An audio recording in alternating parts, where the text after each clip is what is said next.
Hello? I think yeah, that's it. So it's been a while. Have I been working on the game for what, the year I've been gone? No. I worked on a whole nother game for a good month until I had to go play Ring Around the Rosie with school. But I've been working on the game again, and I'm kind of inspired. Looking back at my past videos, I'm kind of realizing that these maps suck. But am I gonna do something about it? No, of course not. Who do you think I am? Instead, we're gonna do something fun, like reanimating everything. I also use this awesome plugin to make sounds with the animations. Instead of showing you the animations one by one, let's just go over the guns again. It's been a while. First reoccurring gun is the pistol. The pistol has... What's this? Oh, a little detour here. This is the new kill display. Headshot kills are red and have exclamation points to show my excitement for you. There are also more sound effects to increase that game juice I was talking about a while ago. This advanced system that I created adds a... Are you sure you didn't just steal this from that one Roblox preset? Dude, what? No. Dude, I wouldn't do that, dude. Really? Cause it sure looks an awful lot like that one... Anyways, the pistol. While the pistol has low base damage, it has a strong 2.75x headshot multiplier. It also shoots basically as fast as you can click. And it has a cool little spin when it reloads. Also, if you haven't noticed, I finally added crosshairs, and it just works how you think it works. The hand cannon has been changed a lot since the last devlog, and it's kind of been a pain to balance. Unlike the pistol, it has a high base damage and only a headshot multiplier of 1.75. It also has a much slower fire rate than the pistol. This is me basically clicking as fast as I can. Finally, the hand cannon has a new piercing effect. It only pierces through one target with a multiplier of 0.75. But giving light a high piercing weapon seems kinda risky, so we'll see how this weapon compares to normal pistols. The Chris Vector is light submachine gun. It has a high fire rate and high ammo while having medium base damage and a very butt headshot multiplier of 1.65. To balance this though, it has very good accuracy. You basically don't need an ADS. That's all of Light's weapons. Let's move on to medium. Medium's assault rifle is a SCAR. Unlike the Chris Vector, you basically need the ADS, as the hip fire accuracy is horrendous. This is to balance the high damage and low recoil. It has high base damage, but a low headshot multiplier of 1.6. Even though it has a low headshot multiplier, it's still the only automatic weapon that can two-shot in the head. Medium is the only class with a shotgun. The double-barrel shotgun might only have 2 shots, but they each do a ton of damage. You most likely know how shotguns work, so I won't go into that, but each shot contains 17 pellets, and each pellet does 17 damage.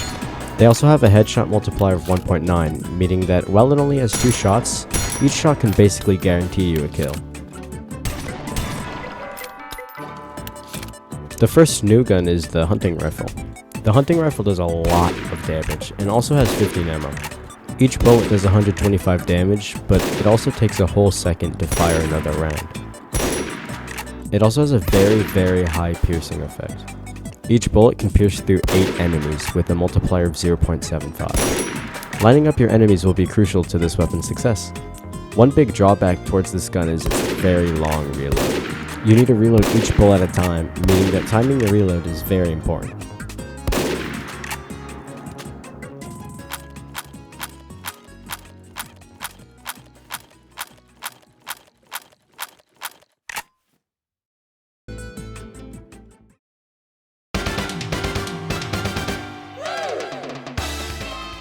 The Slick Shotgun is Heavy's debut weapon. Similar to the hunting rifle, the Slick Shotgun does a huge 100 damage with a headshot multiplier of 2.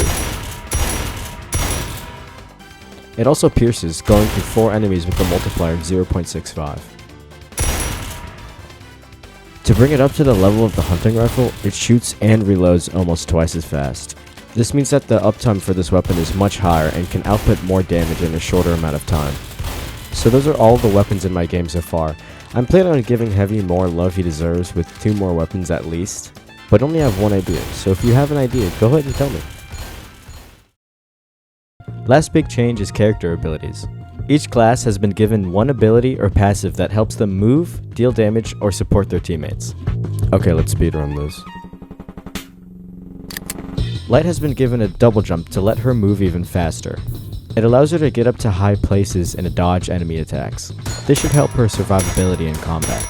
Now how useful this will be, I don't know. Heavy also has a ground pound. Once he's in the air, he can slam down to deal damage to everyone 30 meters around him. The closer you are to the enemy, the more damage they take. This allows Heavy to output even more damage than he already does. Medium's ability is a bit more complicated. After taking damage, we can see that the Light gets healed by the Medium as he uses his ability. This works from every range. The second half of this ability is being able to be... Thank you. Death in my game hasn't really been added yet, so we're gonna have to do this. If the Medium is within 50 studs of the dead teammate, he can revive them. This clearly isn't finished yet though, so let's go ahead and do that.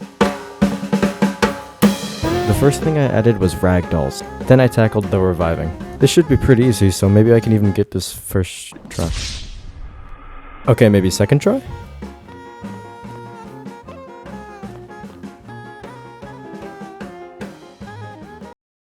Maybe I'm not cut out for this whole programming thing. So I finally got it working. Whenever one of your teammates dies, they drop a red circle on their death position. Then, when a medium uses his ability in range, they will be revived and be invulnerable for a little bit. This is what it looks like to be revived.